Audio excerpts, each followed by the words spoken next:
انسان کو جو مشکلات آتی ہیں نا، اگر کسی شخص کو پتہ چل جائے نا کہ یہ سامنے والا پل میں نے گزرنا ہے تو اس پار میری اپنی جائیداد شروع ہو جائے گی، تو وہ پل گزرنا اس کے لیے مشکل نہیں رہتا۔ اگر کسی کو پتہ چل جائے کہ بس یہ 2 سڑکیں ہیں میں نے عبور کرنی ہے، پھر میرے لیے سفر آسان ہو جائے، تو وہ جھٹ پٹ گزر جاتا ہے، نہ دھوپ دیکھتا ہے، نہ تھکاوٹ دیکھتا ہے، نہ رش دیکھتا ہے، نہ گاڑیوں کی ریل پیل دیکھتا ہے، گزر جاتا ہے۔ اللہ کریم نے فرمایا بندہ مومن جان لے، اگر میں تجھے ایک مشکل دوں گا تو میں تجھے کتنی آسانیاں، چلے سارے بول دیں کتنی جی، کتنی اللہ تعالیٰ آسانیاں دے گا؟ 2 آسانیاں۔ ہم لوگ اچھا جب ہمارا ذہن بن جاتا ہے نا کمزوری کا، ہمارا جب مزاج بن جاتا ہے مایوسی کا، پھر معاملہ ذرا ہمارے لیے گمبھیر ہو جاتا ہے۔ اگر ہم یہ ذہن بنائے نا کہ مشکل میرے اللہ کی طرف سے آئی ہے تو وہ مجھے آسانی بھی ضرور عطا کرے گا، تو پھر اللہ ضرور ہی آسانیاں عطا فرماتا ہے۔ اور جو مشکلات زندگی میں آتی ہیں نا، حضرت مولا علی شیر خدا رضی اللہ تعالیٰ عنہ کا بڑا خوبصورت فرمان ہے۔ حضرت علی فرماتے ہیں جب تجھے مشکل آتی ہے تو وہ تجھے رب کا پتہ بتانے آتی ہے، وہ تجھے اللہ کا پتہ بتاتی ہے، اس لیے کہ جب تو سارے اسباب کر لیتا ہے، جو ضرورت ہوتی ہے پوری کرتا ہے، تندرست ہو کے وہ کام کرتا ہے، پھر بھی کام نہیں ہوتا، تو اس کا مطلب ہے کرنے والا تو نہیں، کرنے والا کوئی اور ہے جو کام کرنے والا۔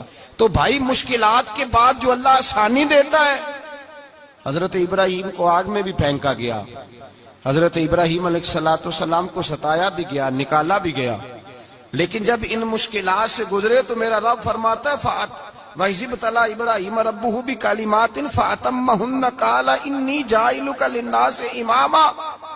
کہا جب ابراہیم پورے اترے تو پھر ہم نے انہیں امام بنا دیا۔ یا اللہ کس طرح کی امامت دی؟ فرمایا میں نے اتنی اعلیٰ شان عطا کی ہے کہ اپنے لاڈلے رسول کو جناب ابراہیم کی نسل میں پیدا فرما دیا ہے، میں نے مصطفیٰ کو ان کی نسل میں پیدا کر دیا، قیامت تک کے لیے ان کا وقار بڑھا دیا۔ اللہم صلی علی محمد وعلی آل محمد کما صلیت علی ابراہیم وعلی آل ابراہیم، ان کی عظمت بڑھا دی، اس لیے کہ جب وہ آزمائش سے گزر کر کے آئے پھر جو آسانی دی۔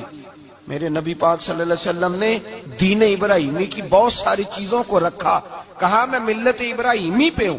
جب کوئی مشکلات کو عبور کر کے آتا ہے، جب کوئی تکلیفیں سہ کر کے آتا ہے، اس کے لیے جو اجر ہوتا ہے، اس کے لیے جو پھر اللہ کتنی ذرا بڑی توجہ کیجئے گا۔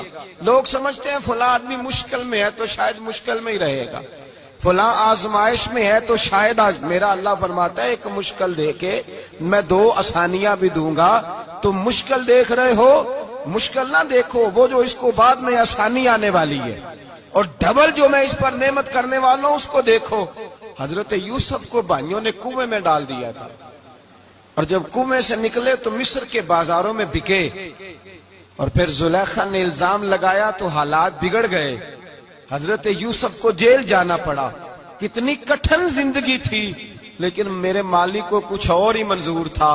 کنویں میں گرنے والے، بازار میں بکنے والے، جیل میں جانے والے، الزام لینے والے جناب یوسف کو رب کریم نے اسی مصر کا بادشاہ بنا دیا، اللہ پاک نے اسی مصر کا حکمران بنا دیا۔ یاری تیری سونا پر ازمیشاں تیریاں اگ، اے سونا پرکھیا جاوند آئی پہلو نال اگاں دے لگ۔ اس کے لیے تھوڑا سا جتن کرنا پڑتا، تھوڑے کٹھن حالات سے گزرنا پڑتا، تھوڑی آزمائشوں کا روپ دیکھنا پڑتا۔ ہم چاہتے ہیں کہ ہمیں چھیڑے کوئی نہ کوئی تکلیف نہ آئے، کوئی آزمائش، یہ ہو نہیں سکتا میرے بھائی۔ نامی کوئی بغیر مشقت نہیں ہوا، 100 بار جب عقیق کٹا تب جا کر نگی ہوا۔ ہم چاہتے ہیں کہ ہمیں کچھ بھی دقت نہ آئے، مشکلات نہ آئے، اور مشکلات تو انسان کو سنوارتی ہیں بھائی، وہ تو نکھارتی ہیں۔ کبھی پوچھا کرو جا کر کے کسی گندم کے دانے سے کہ تو کہاں سے ہو کے آیا ہے، کہاں سے نکل کے آیا ہے، تو وہ بتلائے گا کہ بڑے مشکل مراحل سے گزرا ہوں، اور پھر اللہ نے مجھے طاقت دی ہے کہ میں انسان کے وجود کا حصہ بناؤں۔ تو بھائی کٹھن مراحل، آزمائشیں، تکلیفیں، یہ انسان کو بڑا انسان بنا دیتی، یہ اس کے لیے ترقیوں کا پیش خیمہ ہوتی۔ ہمارے جوان پریشان ہو جاتے ہیں، عورتیں خاص کر کے اس بات پہ توجہ کرے، وہ بڑی جلدی غم لے جاتی ہیں، وہ کہتی ہیں جانے میرا کچھ ہوگا ہی نہیں، جانے میرا کچھ ہو ہی نہیں سکتا۔ میرے بھائی درجنوں اور بیسیوں لوگ ایسے ہیں جن کی اولادیں نہیں تھی لیکن نام ان کا ان سے بھی زیادہ ہے جو بڑے بڑے صاحب اولاد۔ حضرت خواجہ معین الدین اجمیری کو جانتے ہیں آپ لوگ؟ نہیں، جو جانتے ہیں وہ بولیں۔ جانتے ہیں جی؟ لو جی، کافی سارے جانتے ہیں، تھوڑے جی رہ گئے مگر جانتے ہیں نا خواجہ صاحب کو؟ ان کے کسی بیٹے کو جانتے ہوں؟ نہیں جانتے، نہیں جانتے، نہیں جانتے آپ ان کے بیٹے کو۔ حضرت خواجہ معین الدین اجمیری رحمت اللہ تعالی علیہ کے بیٹے کو نہیں جانتے، لیکن ویسے آپ ہندوستان میں کسی آدمی کو چھیڑ کے دیکھیں، وہ کہے گا میں خواجہ صاحب کا روحانی بیٹا ہوں۔ میرے بھائی یہاں لوگ پریشان ہو جاتے ہیں کہ اولاد ہوگی تو یہ ہوگا، فلاں ہوگا تو یہ ہوگا۔ بھائی ایسی کوئی بات نہیں۔ میرے پاس پیسے ہوتے تو میرا ابا بیماری سے فوت نہ ہوتا۔ جو مالدار ہوتے ہیں تو کیا وہ بچ جاتے ہیں؟ حضرت اسرائیل انہیں چھوڑ جاتے ہیں؟ او خدا کے بندے، تو کیسی بات کر رہا ہے؟ یاد رکھ، یہ جو آزمائشیں ہوتی ہیں، یہ جو تکلیفیں ہوتی ہیں، یہ جو تھوڑے سے مشکل حالات ہوتے ہیں۔ حضرت یونس علیہ السلام کی دوستی ہوگی حضرت جبریل امین سے، تو جناب جبریل ملنے آئے۔ حضرت یونس علیہ السلام فرمانے لگے جبریل میرا دل کرتا ہے مجھے اس بندے کی ملاقات کرا جو اللہ کا سب سے زیادہ عبادت گزار بندہ ہے۔ حضرت جبریل امین لے گئے دور دور فلسطین کے علاقے میں، اور لے جا کر ایک بندے سے ملاقات کرائی جس کی دونوں آنکھیں بھی کوئی نہیں تھی، دونوں بازو بھی کوئی نہیں، دونوں پیر بھی کوئی نہیں، اور اس بندے کی زبان پر لفظ بڑا کیا جاری تھے، یا اللہ تیرا شکر ہے، یا اللہ تیرا، بول کے کہیے، یا اللہ تیرا، اے اللہ تیرا شکر ہے۔ شکر کر رہا تھا۔ حضرت جناب سیدنا یونس علیہ السلام کہنے لگے میں نے تجھے عبادت گزار کو ملانے کو کہا تھا، تو کہاں لے آیا؟ حضرت جبریل کہنے لگے یا یونس، یہ ہر چیز جانے کے باوجود اپنے رب کی رضا پہ راضی ہے۔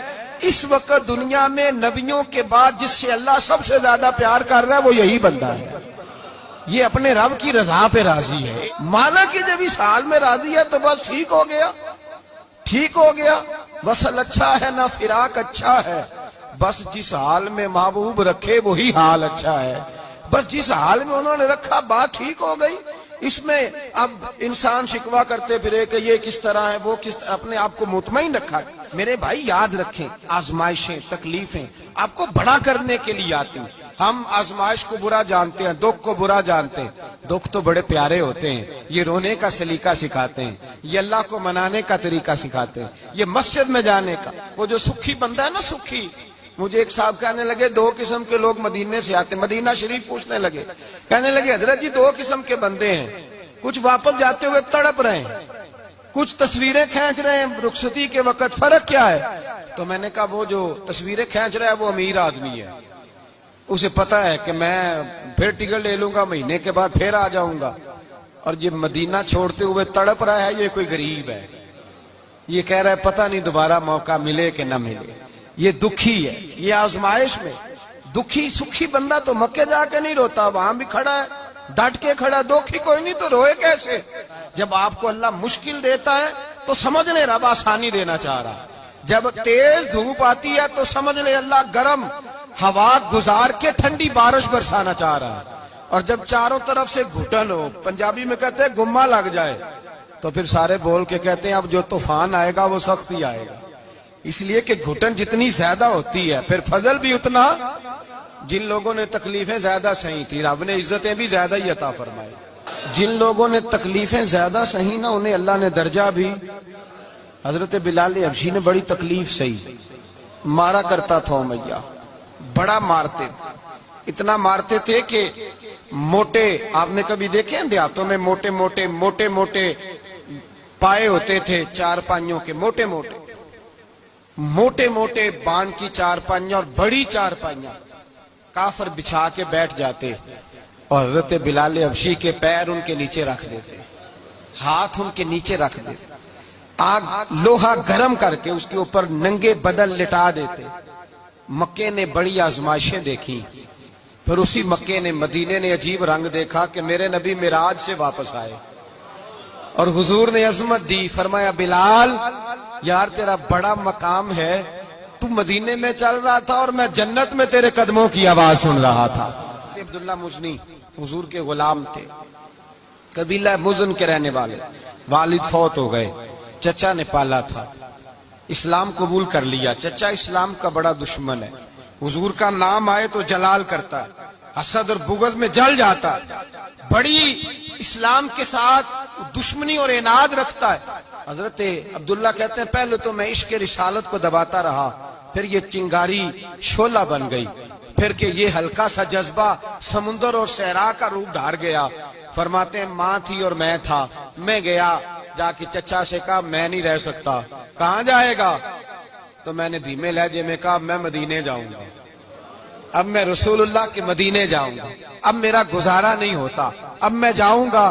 کہتے ہیں چچا کہنے لگا اچھا تو وہاں جائے گا، تجھے میں نے پالا، میں نے پوسا، وہ مکان میں نے تجھے بنا کے دیا، تیری جیب میں جو پیسے ہیں میرے دیے ہوئے ہیں۔ کہتے ہیں میں نے کہا چچا میں سارا کچھ سوچ کے آیا ہوں، مکان بھی تو رکھ لے، پیسے بھی رکھ لے۔ کہتے ہیں اس نے ہر چیز رکھوا لی۔ جب پلٹنے لگا تو چچا کہنے لگا جو کپڑے تو نے پہنے ہیں یہ بھی میں نے خرید کے دیے تھے۔ حضرت عبداللہ فرماتے ہیں میں نے وہ کپڑے بھی اتار کے دیے۔ برہنہ حالت میں میں ماں کے پاس گیا اور میں نے کہا اماں میں پہلے بھی تو ننگا پیدا ہوا تھا، تو نے ہی کپڑے پہنائے تھے، میرا پھر بدن ننگا ہو گیا ہے، کپڑے دے دے۔ کہتے ہیں دو بیویوں والے کپڑے اماں نے دیے، ایک میں نے تامت باندھ لی، دوسرا اوڑھ لیا اور مدینے پہنچا۔ کہتے ہیں جب میں ٹھنڈی رات مدینے پہنچا تو کالے رنگ کے حبشی غلام حضرت بلال دودھ کا پیالہ لیے کھڑے تھے، ہاتھ میں کھجوریں تھی، کمبل تھا، کہنے لگے آجا آجا۔ مصطفیٰ نے فرمایا تھا قبیلہ مزن سے میرا غلام آ رہا ہے، میں ساری رات سے تیرا انتظار کر رہا ہوں۔ حضرت جناب سیدنا عبداللہ رضی اللہ تعالیٰ عنہ فرماتے میری مشکل آسان ہوئی، فرماتے مجھے مدینے میں اعزاز مل گیا، مجھے عزت مل گئی، ہر آدمی میری قدر کرنے لگا۔ گویا بزرگ کہتے ہیں کہ حضرت عبداللہ دعا کرنے لگے کہ اے اللہ تو نے مجھے بڑی شان دی ہے مصطفیٰ کی گود میں، اگر اسی رحمت کے چھاؤں میں پردہ کر دوں تو میری بات بن جائے گی۔ حضرت عبداللہ کا وصال بھی رسول اللہ کی گود میں ہی ہو گیا۔ گود میں نہ کوئی رشتہ دار، نہ کوئی تعلق دار، نہ کوئی ہمسایا اپنا، نہ کوئی چچا، نہ کوئی ماموں، شہر میں تنہا اسی کسے دے کچھ نہیں جے لگ دے تے نہ کوئی ساڈا دردی، تنہائی۔ جنازہ اٹھا تو اٹھانے والے کون؟ ابو بکر صدیق، فاروق اعظم، عثمان غنی، مولا علی، حسنین کریمین جنازے میں شامل۔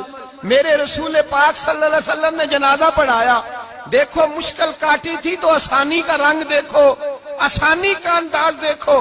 حضرت سیدنا ابو دردہ رضی اللہ تعالیٰ عنہ ارشاد فرماتے ہیں مدینے میں رواج تھا کہ جب قبر میں اتارنے لگتے تھے تو قریبی رشتہ دار اتارا کرتے تھے، پر عبداللہ کا تو رشتہ دار ہی کوئی نہیں تھا، مدینے میں کون اتارے؟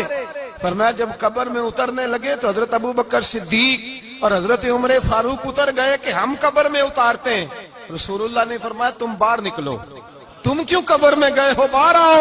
کہتے ہم باہر آئے تو اللہ کے رسول اندر گئے، فرمایا کون کہتا ہے اس کا کوئی نہیں، میں جو موجود ہوں۔ کون کہتا ہے کوئی نہیں؟ فرمایا رکھو میرے ہاتھوں پہ۔ کہتے ہیں حضور کے دست مبارک پہ رکھا اور باہر کھڑے ہم رشک کرنے لگے کہ واہ اللہ تیرا آسانی دینے کا رنگ، آسانی۔ اس نے مشکل برداشت کی تو رب نے مصطفیٰ کے قدموں میں آسانیاں عطا فرمائی، پسے اور حضور نے قبر میں رکھا، نبی پاک نے۔ حضرت جناب سیدنا علی المرتضی شیر خدا کرم اللہ تعالی وجہ الکریم کی والدہ حضرت فاطمہ بنت اسد رضی اللہ تعالی عنہ، حضرت علی کی والدہ، بڑا پیار کیا میرے نبی پاک کے ساتھ، حضور ان کے گھر میں رہے، ان کے گھر میں پرورش پائی۔ حضرت علی کہتے ہیں میری اماں پہلے رسول اللہ کا خیال رکھتی، غربتوں کے زمانے میں نبی پاک کا ساتھ دیا، مکہ مخالفت کرتا تو جناب فاطمہ حضور کا خیال رکھتی۔ فاطمہ بنت اسد بڑا پیار کیا، بڑی محبت کی مولا علی کی والدہ نے، ہر دکھ ہر تکلیف کاٹی، لیکن رسول کائنات صلی اللہ تعالی علیہ وسلم کا ساتھ نہ چھوڑا۔ اور یہاں تک روایات میں ملتا ہے کہ جناب فاطمہ الزہرا جب بیاہ کے ان کے گھر گئیں تو باہر سے سودا لا کے دیتی، حضرت فاطمہ سے بڑا پیار کرتی، بڑی محبت، مشکلات میں ساتھ دیا۔ جب وصال ہوا تو فرماتے کوہرام مچ گیا مدینے میں، لوگ منتیں کرتے تھے کہ